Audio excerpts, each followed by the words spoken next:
Ici, c'est DSU Live. C'est DSU Live. Enjoy the association. Et voilà, donc de retour sur les berges de Liane dans le cadre à l'Assaut des Berges, un dispositif mis en place par la commune de Boulogne-sur-Mer. Et on se retrouve sur le plateau de l'association DSU en lien avec Transat FM là, pour évoquer un sujet qui concerne la jeunesse. Et donc c'est pour ça qu'on a deux invités de marque, Sandrine Fiolet qui est chargée de mission jeunesse à l'association DSU. Bonjour Sandrine. Bonjour. Et Raven qui est en mission de service civique à l'association DSU. Bonjour Raven. Bonjour. Alors Raven est un peu timide et on est là tous les trois pour discuter un peu du service civique. Parce que de plus en plus c'est une opportunité pour des jeunes mais aussi des structures de mettre un coup de renouveau, d'élan aussi dans les structures, mais aussi à des jeunes de se construire une trajectoire professionnelle ou en tout cas individuelle sur de l'engagement d'une mission. Mais tout de suite, en rentrant dans le vif du sujet, Sandrine, le service civique, c'est quoi ? Donc, le service civique, c'est une expérience unique qui est ouverte à tous les jeunes de 16 à 25 ans, qui peut aller jusqu'à 29 ans pour les jeunes porteurs de handicap. Pour faire un service civique, aucun diplôme, aucune expérience n'est requise. Les seules conditions qu'on demande aux jeunes, ce sont le savoir-être et la motivation. Donc c'est avant tout un engagement volontaire au service de l'intérêt général. Ouais, donc en fin de compte, quelqu'un qui veut s'engager dans le cadre du service civique, on ne va pas lui exiger une formation particulière. Si on veut s'engager, je sais pas, l'accompagnement de personnes porteurs de handicap ou d'enfants, on va pas lui demander d'avoir le BAFA, le BFD, ni rien de tout ça. Je viens comme je suis. Voilà, tout à fait. Du moment qu'il y a la motivation, c'est le principal. Et en fin de compte, être service civique, comment on peut devenir un service civique, comment on peut s'engager dans une mission? On décrète une mission, voilà, j'ai décidé, moi, jeune, de faire, je sais pas, telle mission autour du domaine animalier, par exemple, ou bien faut que je me réfère à certaines missions, certaines associations, c'est déjà plus ou moins prédéfini? Les missions sont définies par les associations. Généralement, des associations sont en recherche de services civiques. Après, le jeune peut se renseigner dans les structures comme nous, notamment au point information jeunesse, qui est positionné au passage Cibloquin, où là, on va les renseigner. Et généralement, quand je reçois des jeunes, je leur explique aussi comment aller sur la plateforme du service civique. Donc, il y a une plateforme qui recense un peu toutes les missions, c'est ça ? Voilà, toutes les missions. Donc après, le jeune fait sa sélection selon la région, selon la durée du service civique, la thématique dans laquelle il a envie de faire sa mission. Et ici, admettons, par exemple, dans le Boulonnais, quelle structure recherche et quel poste. Et il peut également postuler directement. On peut aussi donner, entre guillemets, son CV en disant, voilà, je suis jeune intéressé, je voudrais m'engager dans telle mission sociale ou pas sociale. Voilà. Ouais. Et le service civique, on peut exercer une mission de service civique dans n'importe où, dans une entreprise, dans une association, dans une collectivité, ou bien il y a des secteurs qui sont, entre guillemets, interdits.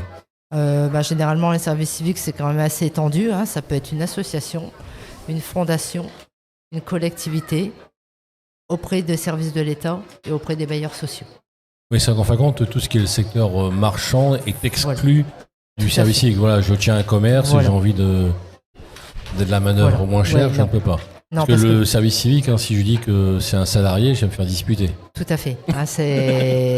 Le jeune est là pour apprendre des compétences, mais c'est surtout une mission de collaboration. Il va accompagner les salariés, mais en aucun cas, il ne remplacera un salarié. D'accord. Et donc, Raven, pour revenir un peu à toi, parce que voilà, tu es notre témoin vivant, en quelque sorte, parce que Sandrine et moi sommes trop vieux pour faire un service civique. Ah bah oui, mais... Alors, toi, c'était venu comment, l'idée de faire un service civique? Tu t'es levé un matin, du pied droit ou du pied gauche, en disant, tiens, j'ai fait un service civique? Non, moi, ça a vraiment servi à consolider mon projet professionnel par la suite, en fait. Donc, je vous dis, j'ai eu la chance pour faire un stage et par de ce stage pour pouvoir venir en service civique. Parce qu'en fin de compte, ton projet professionnel, c'est quoi? Devenir moniteur éducateur. D'accord. Donc, tu voulais accumuler un peu d'expérience, de savoir. C'est ça. Donc, pour toi, tu penses que le service civique était une bonne solution? Pourquoi tu n'es pas parti dans des contrats d'apprentissage, dans une formation directe, ou pourquoi tu avais besoin de cette ressource?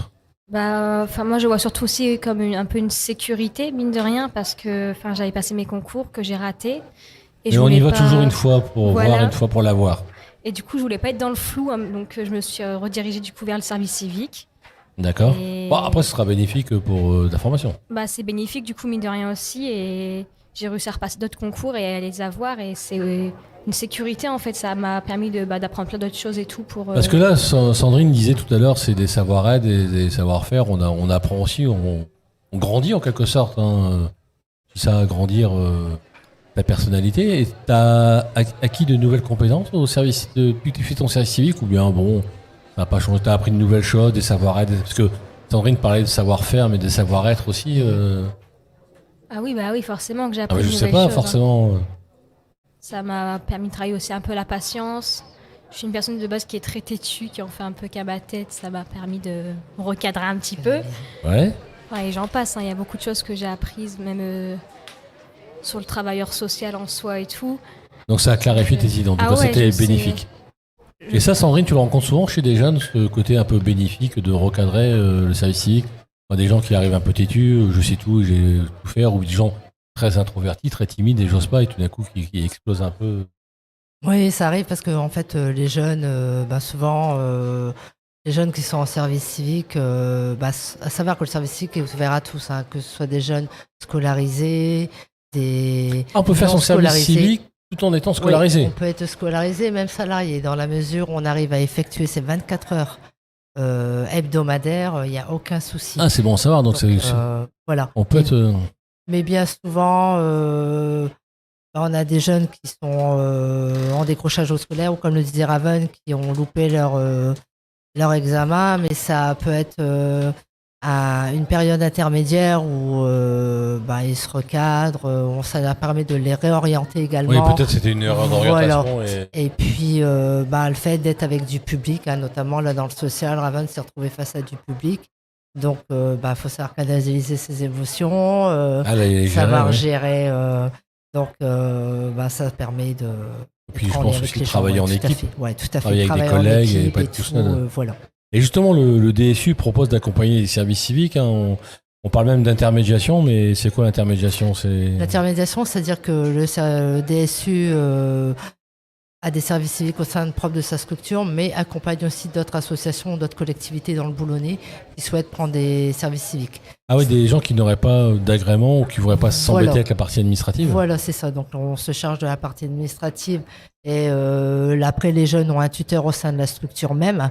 Et nous, on s'occupe de dresser un bilan et vérifier que les jeunes font bien leurs obligations. Parce qu'à savoir que les services civiques ont des obligations. Ah, ça, alors, les obligations, puis je pense qu'il y a aussi les tuteurs qui ont des obligations. Oui. Alors, les tuteurs, c'est quoi les obligations? Ils doivent accompagner le service civique. Voilà, bien sûr. accompagner le service civique, mais faire la formation de base de comment accompagner un service civique. Oui, donc ça s'apprend. On Voilà, n'accompagne ça pas un s'apprend. jeune Voilà, tout à fait. particulier. Ouais. Et les jeunes, ils ont quoi comme obligation? Alors, ils ont l'obligation de passer le PSC1. Alors, PSC1, c'est le secourisme. secourisme qu'on appelait. Voilà. Donc, généralement, ceux qui l'ont passé depuis 2 ans, ils sont, on va dire, dispensés. Mais bon, l'un dans l'autre, je me dis, c'est quand même La une piqûre de piqûre de rappel. rappel est toujours bénéfique. Surtout que là, c'est pris en charge dans le cadre du service civique. Et après, ils ont une obligation de passer une formation civique et citoyenne. Donc là, on travaille avec différents organismes de formation et différentes thématiques de proposer. Ça peut être sur la santé, sur le sport, sur la citoyenneté, Ouais, il y a eu aussi, l'environnement, j'ai vu, etc. égalité homme-femme, Égalité homme-femme. Et, la lutte contre la discrimination, tout ça, je pense. Aussi, donc avec, voilà, donc là, les jeunes se positionnent sur une formation. Et tout ça, c'est pris en charge par la mission de service civique. En fin de compte, la mission de service il civique, reste tout à fait. un zéro charge aux jeunes pour. Voilà, oui, tout ça, c'est pris en charge par le service civique. Et au niveau de l'indemnisation, parce que comme on... C'est pas un salaire. C'est ce que j'allais préciser. On ne parle pas de salaire, on parle d'indemnité, puisque on rappelle bien que le service civique n'est ni salarié. Donc l'indemnité, elle se décompose en 2 temps. Donc le jeune perçoit 590 €. Donc 489,59 € versés par l'agence du service civique, donc l'ASP. Et le reste, c'est-à-dire 111,35 € qui seront versés par la c'était structure d'accueil. Augmenté, je crois, c'est ça? C'est récemment. augmenté à partir du 2 juillet. Donc voilà, donc il y a eu. Voilà. Ça suit l'inflation. Voilà. Et ensuite, il y a un petit supplément pour les gens qui sont au RSA ou les jeunes qui sont en études supérieures. Ah, les gens, les échelon boursiers, 5, tout ça, voilà. Donc eux, ils peuvent avoir un supplément de 110 € par mois. D'accord, c'est intéressant. Et donc, Raven, alors, tu t'épanouis dans ta mission de service civique? Oui. Oui? Bon, bah, c'est pas un gros épanouissement, hein, ça se voit. Bon, ça va, tu souris quand même, mais pas trop compliqué de se lever le matin, tout ça, parce qu'on dit que les jeunes sont fainéants, tout ça. Hein. Souvent, on entend, alors que c'est faux. Non, pas du tout. Surtout qu'on a des collègues qui s'adaptent aussi vachement à nous, à nos emplois du temps de base et tout. Ouais, donc voilà, tu arrives à concilier ta vie et la mission de service civique. Donc tout ça, c'est adaptable aussi, Ouais. je suppose, Sandrine. Ouais, par exemple, pour revenir à Raven, elle avait besoin d'un accompagnement, notamment sur le français. On s'en est rendu compte lorsqu'elle a rédigé des lettres de motivation et du coup, elle a repris une formation en parallèle. Donc de là, on a réorganisé son emploi du temps pour qu'elle puisse justement Voilà, donc il faut, complémenter, voilà. comme tu disais, c'est la volonté qui va faire Tout à fait. la plus grosse des motivations à accueillir un service civique. Et pour une structure, c'est pas compliqué d'accueillir un service civique. Il faut juste renseigner auprès du DSU. On vient te rencontrer, voilà.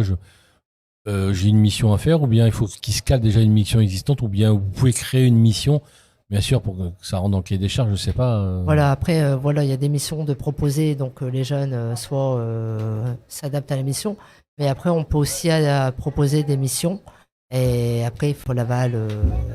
Oui, non, du après, c'est le civique, service voilà, de ouais, l'État de l'État qui valide. Mais on Voilà. peut imaginer qu'une association peut aussi créer une mission qui n'existe Tout à pas fait, dans le ouais. catalogue. Ouais. Du moment que ça répond dans les domaines, dans les 10 domaines d'intervention, il n'y a aucun problème.